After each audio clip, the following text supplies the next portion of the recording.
Parce qu'on a eu la chance aujourd'hui de pouvoir assister à l'une des séances d'entraînement, certainement la dernière, ouverte à la presse, il faut le dire, avec le team, l'équipe de France de CSO, retirée dans un quartier général des plus sympathiques. On vit ce moment avec Yann Fournis et Fred Séac. Ils nous ont emmené à la rencontre donc des cavaliers français. Les dernières sensations et surtout les stratégies déjà qui se forment un petit peu pour la première épreuve qui sera la chasse.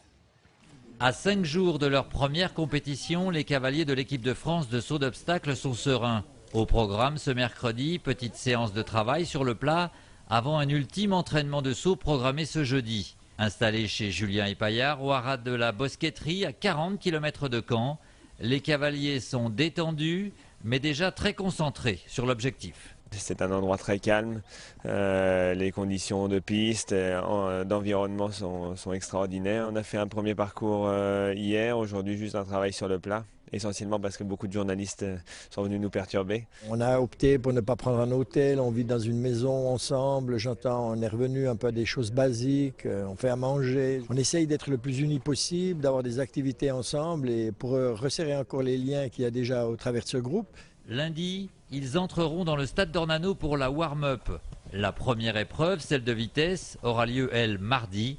Et en fonction de chaque cheval, des stratégies se dessinent. Donc ma stratégie va être de se mettre au service de l'équipe dès la première épreuve. On a 2 couples très rapides.